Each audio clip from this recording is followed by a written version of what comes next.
Hello, and welcome to my newest SED talk. Usually I say Saturday afternoon seminar, but today's Friday. I'm a day early. It's such a beautiful day here in Dallas, Texas. I'm your host, Dr. Cedric Wood. I have something special to talk about today, and it's partly because of things in the news. I'm inspired to think about gun violence. Now, we haven't had any shootings, mass shootings lately, but we have had a terrible story on our local news that a wonderful mother of a wonderful daughter who's married and they bought their first home. And so mom went over to help fix it up the other day, and a jackass, it's the nicest word I can think of to call him, and his girlfriend went over there to steal stuff, and they shot her dead. Not only did she lose her life, which is the most tragic thing, but now this young woman, the joy of buying her first home with her husband and having mom help her out, has to deal with the death of her beloved mother. Good, solid American citizens have to be abused and traumatized by two jackasses. Like I say, that's the nicest words I can think of. Gun violence. Most of you, I guess those of you that like to go out and shoot up things at parties, I guess, aren't concerned about gun violence. But the rest of us are very concerned about gun violence. And this young lady interviewed on TV said, why? Why would he do this?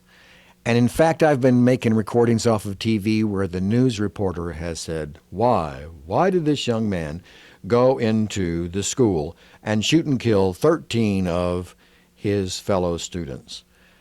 And then they discuss it, and some people come up with pretty good answers. But a lot of the times, we don't hear the end results. We hear a lot of talk about controlling the guns. We've got to get the guns off the street. But that's not the ultimate answer, because the ultimate answer is to find out what's behind the shooting. You know, every gun that's used is fired because of a finger. There's a finger on the trigger that pulls it, and that finger is connected to the hand, and there's a hand that's connected to an arm, and the arm is connected to the person's brain. What is wrong with this young man's brain? It's not healthy. There's also some other words that I am thinking about. Today I thought of the word disaffected youth. What does that mean? I've heard that my whole life. So I looked it up online, and I pulled up an article on my phone, and the writer was a good writer talking about the disaffected youth in England and in Detroit and in Europe, and what that means are the hooligans and the skinheads and the people that are not going to college, getting a job, and moving on with their life. And he dabbles in asking the question, why? And far, far too often, the answer that they come up with is not the real answer that I have for you here today. Now, why do I have the real answer? Because I've been studying parenting and child development for 35 years. And behind the camera there are dozens and dozens and dozens of books. And pages and pages and pages and chapters out of those books say the same thing. When kids don't grow up safe and loved with a good relationship with mom and dad, they are deeply affected. And I don't mean in a good way. They are greatly diminished and damaged. The D words go on and on. Their lives become dysfunctional. You could almost say they are mentally disabled. You can definitely say they're disturbed, the ones that decide to pick up a gun and take it with them to a party, and they see somebody they don't like. I think I'll shoot and kill that person. Yeah, that's what I'll do. Who would do a thing like that? I grew up with guns, target practice, hunting.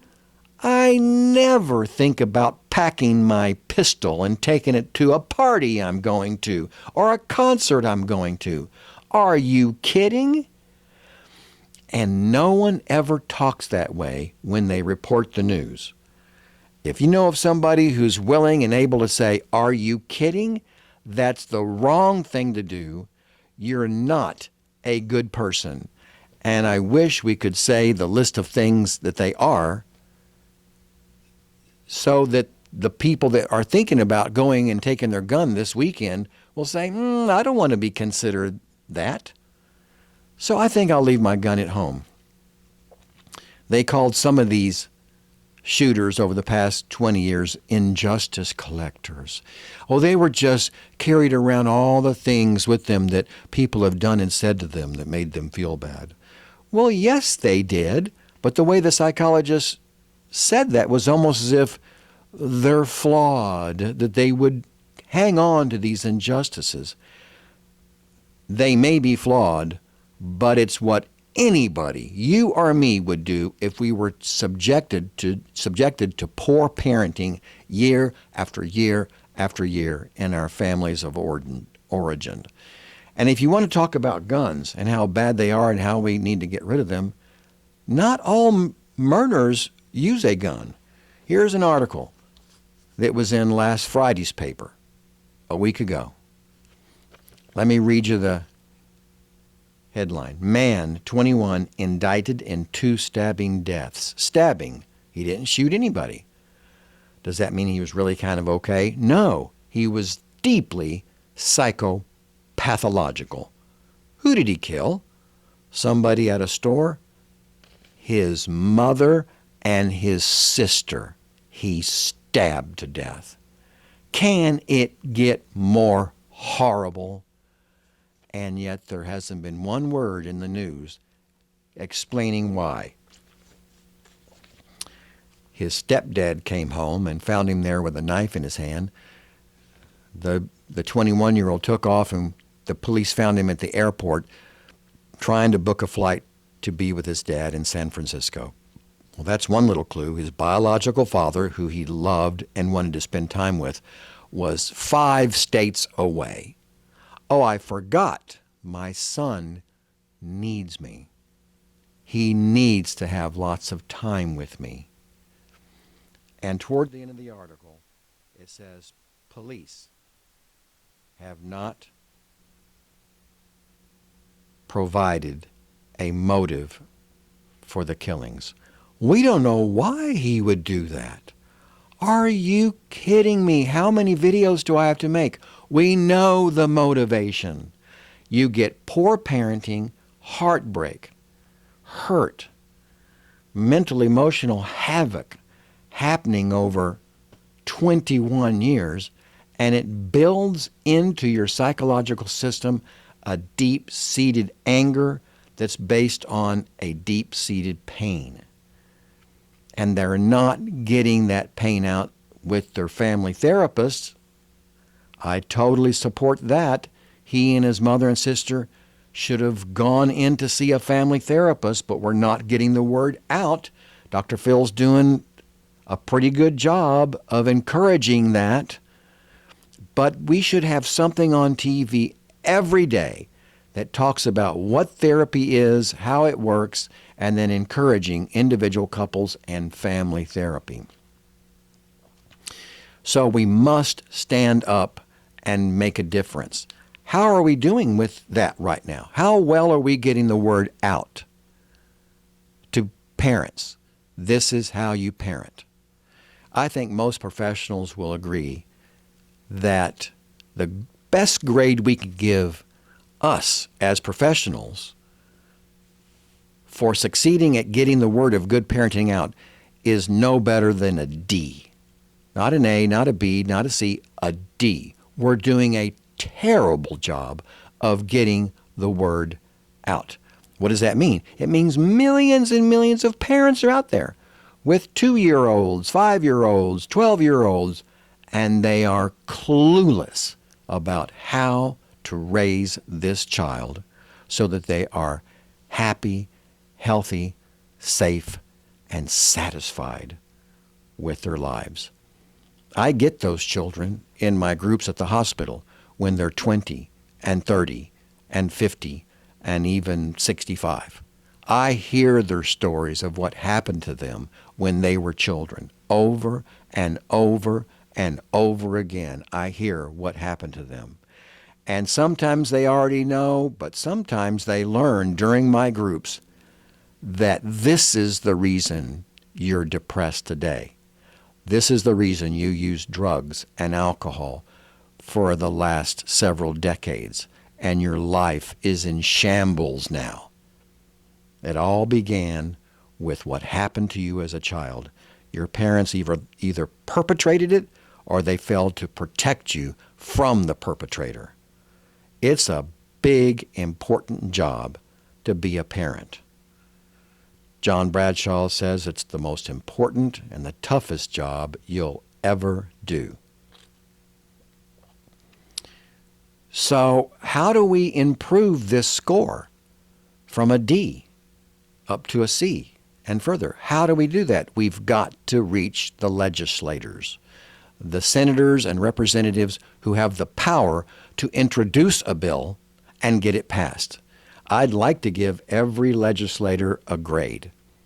If you've never thought about the importance of good parenting to raise healthy and happy and high-functioning Texans, and you're a senator or a a representative or a senator, you receive an F. I'm sorry. Now, if you've thought about it and you think, we really need to do a better job of getting parenting skills out to the parents of Texas, then you get a D. Good for you. You've moved up a little bit. How do you get to an A? Well, if you've ever put together a bill, like written out a bill and really thought about what the bill should be that would introduce parenting to all high school students. I would have a class in every high school be divided into 4 parts: healthy personality development, healthy relationships, healthy parenting, and healthy lifestyles. If you've thought about writing that up, you get a D. But if you've actually proposed it to the Senate or the House of Representatives, you get a B. You get bumped up to a B. And if you've gotten one passed, you get an A. You get an A+. Good for you. You got that very important bill passed. But nobody is working on that. So no Texas legislator gets an A. Sorry. Royce West gets a B because of the bill he passed in 2007 called the PAPA program, Parenting and Paternity Awareness, which had a module or two in there about healthy parenting. So good for him. But we need to get this class through the Senate and the House of Representatives so the governor can sign off on it and it can become a law that says these high school kids will learn, and we need a lot more than 4 hours, will learn about the development of anger, the development of unhealthy personality traits that are egocentric and disempathic. They can't care about other people, their needs and their wants, and they're not open to constructive criticism.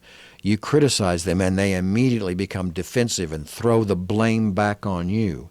So if a guy or a girl rejects you and maybe goes out on a date with somebody else, why do they get full of anger, and why do they start thinking about hurting that person and, worst of all, killing that person? Why does that happen? This class needs to go through that, and I will help any senator or legislator, any representative, to write that and to write the curriculum. I will help out. Just give me a call. Thank you for listening.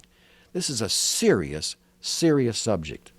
And the gun violence and the deaths are just the tip of the iceberg.